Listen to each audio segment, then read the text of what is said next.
জানিয়ে দেব গুরুত্বপূর্ণ আপডেট আন্তর্জাতিক সংবাদ। শুরুতেই সংবাদ শিরোনাম, পরে বিস্তারিত। হামলা করেও থামানো যাচ্ছে না গাজাগামী জাহাজের বহর।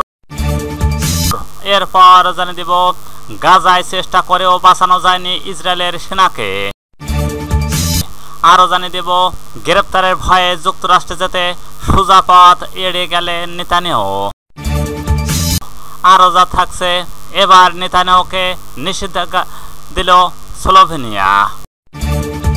আরও জানিয়ে দেব আমিরাতে সরকারি স্কুলে জামাতে জোহরে নামাজ আদায়ের নিয়ম চালু। সর্বশেষ জানিয়ে দেব আরব ইসলামিক নেতারা একযোগে ট্রাম্পকে যে বার্তা দিলেন। এতক্ষণ শুনছিলেন সংবাদ শিরোনাম, এবার বিস্তারিত। তার আগে অনুরোধ থাকবে আজকের এই ভিডিও সম্পর্কে আপনার মূল্যবান মতামত। ভিডিওটি ভালো লাগলে লাইক, কমেন্ট ও শেয়ার করে সবাইকে দেখার সুযোগ করে দিন। হামলা করেও থামানো যাচ্ছে না গাজাগামী জাহাজের বহর। ইসরায়েলের রক্তচক্ষুকে অপেক্ষা করে ইউরোপ থেকে মানবিক সহায়তা নিতে গিয়ে সমুদ্রপথ একটি কাফেলা রওনা দিয়েছে। গ্লোবাল সমুদ্র ফ্লোটিলা নামের এই অভিযান নিরাপত্তা দিতে এবার হস্তক্ষেপ করার সিদ্ধান্ত নিয়েছে ইতালি। বুধবার সকালে গাজাগামী এই নৌ কাফেলায় হামলা চালানো হলে আতঙ্কিত হয়ে পড়েন মানবাধিকার কর্মীরা। তবে তারপরও এই বহর গন্তব্য দিকে এগিয়ে যেতে বদ্ধপরিকর। ফ্লোটিলার আয়োজকরা জানিয়েছেন তাদের যাত্রা গাজা অভিমুখে অব্যাহত থাকবে। এই নৌযাত্রার পিছনে রয়েছে গাজার মানুষের জন্য বহন করা খাদ্য আর চিকিৎসা সামগ্রী। কিন্তু ফ্লোটিলার সদস্যরা বলছেন তাদের পথ রীতিমতো আগুন ঝরা হয়ে উঠেছে। ড্রোনের হামলা, অজানা বিস্ফোরণ, নৌকার উপর আছড়ে পড়া অজ্ঞাত বস্ত্র, সব মিলিয়ে ভয় আর আতঙ্কের অভিযানে পরিণত হয়েছে। গ্রিসের কাছে ভেসে থাকার সময় মাঝরাতে তারা হঠাৎ বিস্ফোরণের শব্দ শুনতে পান। ভিডিওতে ধরা পড়ে আগুন আর ধোঁয়া। তারপরও সকালের আলো ফোটার সঙ্গে সঙ্গে তারা আবারও যাত্রা শুরু করেন। একাধিক দেশের মানবাধিকার কর্মী, রাজনীতিবিদরা এরই মধ্যে যোগ দিয়েছেন এই বহরে। পোল্যান্ড ও সংসদ সদস্য ফ্রানিক ও এস্টার সেমিস্কি জানান 10টি জাহাজের উপর মোট 13 বার হামলা চালানো হয়েছে। হামলায় ক্ষতিগ্রস্ত হয়েছে 3টি জাহাজ, কিন্তু তবুও থেমে যাননি কাফেলাটি। যেন বারবার আঘাতের পরও হয়ে উঠেছে পথ চলছে এটি। বিভিন্ন দেশ থেকে রওনা দেওয়া মানবাধিকার কর্মীদের এই উদ্যোগ প্রশংসা কুড়িয়েছে সবার। এমন পরিস্থিতিতে ইতালি এবার নড়ে চড়ে বসেছে। বুধবার সকালে হামলার খবরে তারা সিদ্ধান্ত নিয়েছেন জাহাজে থাকা নিজ দেশের নাগরিকদের সহায়তায় তাদের সঙ্গে একটি রণতরী পাঠাতে। সে উদ্দেশ্যে যুদ্ধজাহাজ, ফ্রিগেট ও ফ্যাশন পাঠানো হচ্ছে। ফ্লোটিলার সঙ্গে দেশটির প্রতিরক্ষা মন্ত্রী গৈদো কোসেত্তো বলেন, ড্রোন হামলার নেপথ্যর শক্তি এখনও অজানা। তবে ইতালির নৌবাহিনী এই অঞ্চলে নিজেদের অবস্থান জোরালো করে নজরদারি চালাবে। পাশাপাশি ইসরায়েলের কাছে তারা স্পষ্ট দাবি জানিয়েছেন ফ্লোটিলার পর্যাপ্ত নিরাপত্তা নিশ্চিত করার। সামাজিক যোগাযোগ মাধ্যমে ছড়ে পড়া একাধিক ভিডিওতে দেখা গেছে বিস্ফোরণের পর ধোঁয়া উঠছে। জাহাজে দৌড়ঝাঁপ করছে মানবাধিকার কর্মীরা, কিন্তু সব প্রতিকূলতাকে মোকাবিলা করেও তাদের মুখে ছিল দৃঢ়তা আর কণ্ঠে ছিল প্রতিজ্ঞা, আমরা থাকবো না।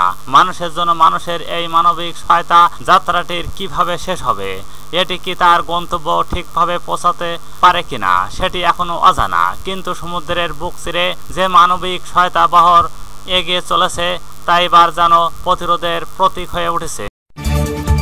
গাজায় চেষ্টা করেও বাঁচানো যায়নি ইসরায়েলের সেনাকে।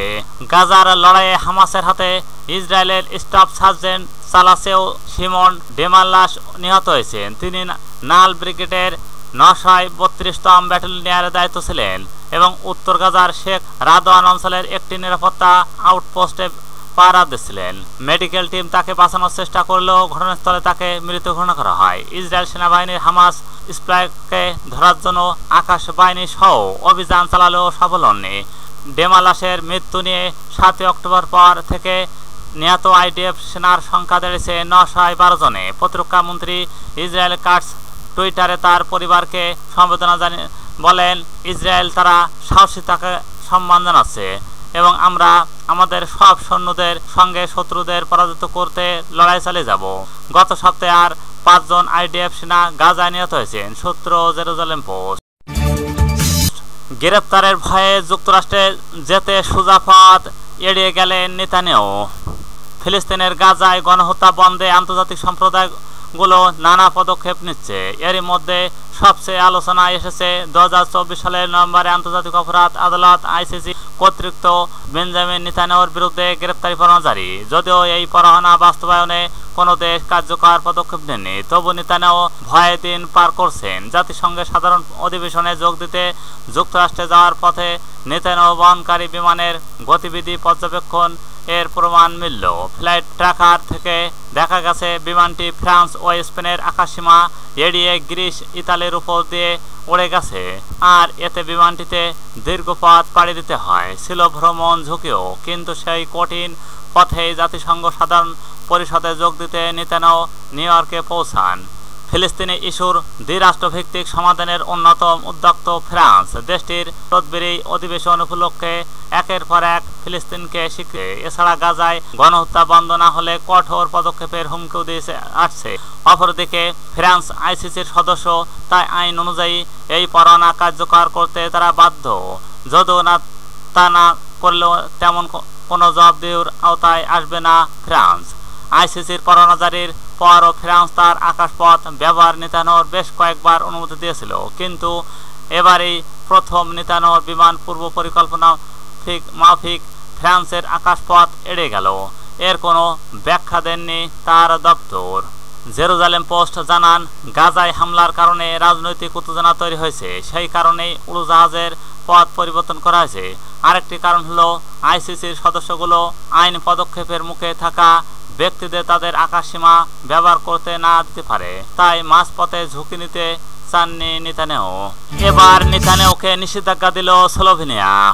স্লোভেনিয়া বৃহস্পতিবার ইসরায়েলের প্রধানমন্ত্রী বেঞ্জামিন নেতানিয়াহুর উপর ভ্রমণ নিষেধাজ্ঞা আরোপ করেছে। গত বছর দেশটি ফিলিস্তিনকে আনুষ্ঠানিকভাবে স্বীকৃতি দেওয়ার পর জুলাইয়ে 2 জন উগ্র ইসরায়েলি মন্ত্রীর উপর নিষেধাজ্ঞা আরোপের পর এই পদক্ষেপ নেওয়া হলো, খবর রয়টার্সে। স্লোভেনিয়ার পররাষ্ট্র দপ্তরের রাষ্ট্র সচিব নেভা গ্রাসিক জানান, নেতানিয়াহুর বিরুদ্ধে গাজায় যুদ্ধ অপরাধ অভিযোগ আন্তর্জাতিক আদালতে রয়েছে। এই সিদ্ধান্তের মাধ্যমে স্লোভেনিয়া আন্তর্জাতিক আইন ও মানবাধিকারের মূল্যবোধের প্রতি প্রতিশ্রুতি পূর্ণ ব্যক্ত করেছে। এর আগে আগস্টে দেশটি ইসরায়েলের উপর অস্ত্র রীতিমতো আরোপ করেছিল এবং ইসরায়েল দখলকৃত ফিলিস্তিনি ভূখণ্ড থেকে তৈরি পণ্য আমদানি নিষিদ্ধ করেছিল। জুলাইয়ের দেশটি ইসরায়েলের 2 মন্ত্রীকে নিষেধাজ্ঞা। গাজায় ফিলিস্তিনিদের জন্য সহায়তা বাড়িয়েছে দেশটি। আমিরাতে সরকারি স্কুলে জামাতে জোহরের নামাজ আদায়ের নিয়ম চালু। সংযুক্ত আরব আমিরাতে সরকারি স্কুলগুলোতে প্রতিদিন ক্লাস চলাকালে জোহরের নামাজের জন্য বিরতি দেওয়া বাধ্যতামূলক করা হয়েছে। গত 12 সেপ্টেম্বর থেকে কার্যকর হয় এই নিয়ম দেশের 512টি সরকারি স্কুলে একযোগে পালন করা হবে। জানা গেছে, প্রতিদিন দুপুর 1:15 থেকে 1:45 পর্যন্ত দেশের সরকারি স্কুলগুলোতে স্থানভেদ সময় কিছুটা ভিন্ন হতে পারে। নামাজের বিরতি থাকবে। এই সময় সব ধরনের পাঠদান বন্ধ রাখতে হবে। শিক্ষক শিক্ষার্থী সবার জন্য নিয়মটি প্রযোজ্য হবে। সম্প্রতি এক্সে এই শেয়ার করা এক বিবৃতিতে আমিরাতের শিক্ষা মন্ত্রণালয় জানান, স্কুল শুধু জ্ঞান শিক্ষার স্থান নয়, এখান থেকে নৈতিকতার শিক্ষা নিতে হবে। বিবৃতির সঙ্গে থাকা একটি ভিডিওতে দেখা যায় শিক্ষার্থীরা আজান দিচ্ছে এবং নামাজের প্রস্তুতি নিচ্ছে এবং জামাত আদায় করছে। এদিকে প্রতিদিনের নামাজ অংশগ্রহণের তথ্য সংরক্ষণের নির্দেশও দিয়েছেন শিক্ষা মন্ত্রণালয়। তবে বেসরকারি স্কুলগুলোর জন্য এই সব নিয়ম বাধ্যতামূলক নয়, যদিও অনেক বেসরকারি প্রতিষ্ঠান আগে স্বেচ্ছায় একই ব্যবস্থা চালু করেছে।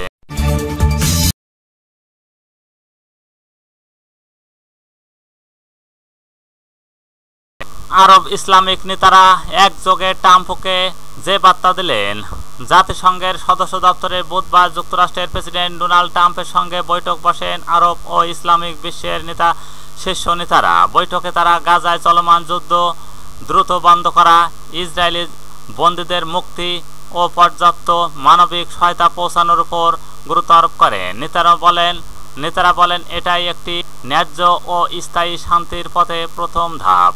মিশরের পররাষ্ট্র মন্ত্রণালয়ের দেওয়া এক যৌথ বিবৃতিতে জানানো হয়, গাজার অসহনীয় মানবিক পরিস্থিতি শুধু অঞ্চলেই নয়, পুরো ইসলামিক বিশ্বের জন্য ভয়াবহ পরিণতি ডেকে আনছে। এজন্য যুদ্ধ বন্ধের কোনো বিকল্প নেই। উচ্চ পর্যায়ে এই বৈঠকে উপস্থিত ছিলেন তুরস্কের প্রেসিডেন্ট রিসেপ তাইপ এরদোয়ান, কাতারের আমির Sheikh Tamim bin Hamad Al Thani, জর্ডানের রাজা আবদুল্লাহ দ্বিতীয়, ইন্দোনেশিয়ার প্রেসিডেন্ট প্রবাও সুবিয়ান্টো, পাকিস্তানের প্রধানমন্ত্রী শাহবাজ শরীফ, মিশরের প্রধানমন্ত্রী মোস্তফা মাদবৌলি, সৌদি আরবের পররাষ্ট্রমন্ত্রী ফয়সাল বিন ফারহান, সংযুক্ত আরব আমিরাতের পররাষ্ট্রমন্ত্রী আবদুল্লাহ বিন জাহেদ আল নাহিয়ান। নেতারা গাজার জনগণকে জোরপূর্বক বাস্তুত করার যে কোনো পরিকল্পনা প্রত্যাখ্যান করেন। যারা পালিয়ে গেছে তাদের ফেরার নিশ্চয়তা দেওয়ার আহ্বান জানান। একই সঙ্গে ট্রাম্পের নেতৃত্বে এই সংকট সমাধান ও স্থায়ী শান্তির পথে এগোনোর গুরুত্বের কথাও তুলে ধরেন। এছাড়া পশ্চিম তীরে স্থিতিশীলতা, জেরুজালেমের পবিত্র স্থানগুলোর সুরক্ষা এবং ফিলিস্তিন কর্তৃপক্ষের সংস্কার প্রচেষ্টাকে সমর্থনের বিষয়ে ঐক্যমত গড়ে ওঠে। বিবৃতিতে বলা হয়, আরব দেশসমূহ এবং ইসলামিক সহযোগিতা সংস্থার ওআইসিসি উদ্যোগ গাজার পুনর্গঠনের জন্য একটি সমন্বিত পরিকল্পনা হাতে নেওয়া জরুরি। এতে নিরাপত্তা ব্যবস্থা ও আন্তর্জাতিক সহায়তা থাকবে, যা ফিলিস্তিন নেতৃত্বকে আরও শক্তিশালী করবে। আগামী 29 সেপ্টেম্বর হোয়াইট হাউসে ইসরায়েল প্রধানমন্ত্রী বেঞ্জামিন নেতানিয়াহুর সঙ্গে ট্রাম্পের বৈঠক হওয়ার কথা রয়েছে। এর মধ্যেই ইসরায়েলের গাজা সিটিতে সামরিক অভিযান চালিয়ে যাচ্ছে।